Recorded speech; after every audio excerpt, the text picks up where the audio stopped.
જોઈએ સ્વાભિમાન પર્વનો આજથી પ્રારંભ થયો છે ત્યારે પ્રધાનમંત્રી નરેન્દ્ર મોદીએ આ અંગે સોશિયલ મીડિયા પર પોસ્ટ શેર કરી છે।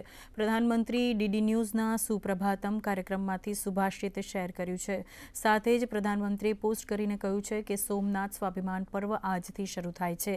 1000 વર્ષ પહેલાં જાન્યુઆરી 1026માં સોમનાથ મંદિર પર તેના ઇતિહાસમાં પ્રથમ હુમલો થયો હતો। 1026નો હુમલો અને તે પછીના અનેક હુમલાઓ આપણી શાશ્વત શ્રદ્ધાને ડગાવી શક્યા નહીં।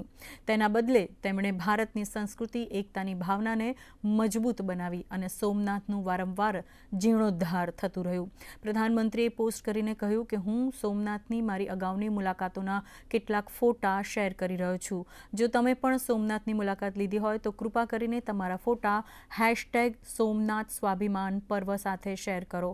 તો સાથે જ પ્રધાનમંત્રીએ 31 ઓક્ટોબર 2001ના રોજ સોમનાથમાં આયોજિત એક કાર્યક્રમની કેટલીક ઝલક પણ શેર કરી હતી। આ તે વર્ષ હતું જ્યારે આપણે 1951માં જીર્ણોદ્ધાર કરાયેલ સોમનાથ મંદિરના ઉદ્ઘાટનની 50મી વર્ષગાંઠની ઉજવણી કરી હતી। તે ઐતિહાસિક સમારોહ 1951માં તત્કાલીન રાષ્ટ્રપતિ ડૉક્ટર રાજેન્દ્ર પ્રસાદની હાજરીમાં થયો હતો।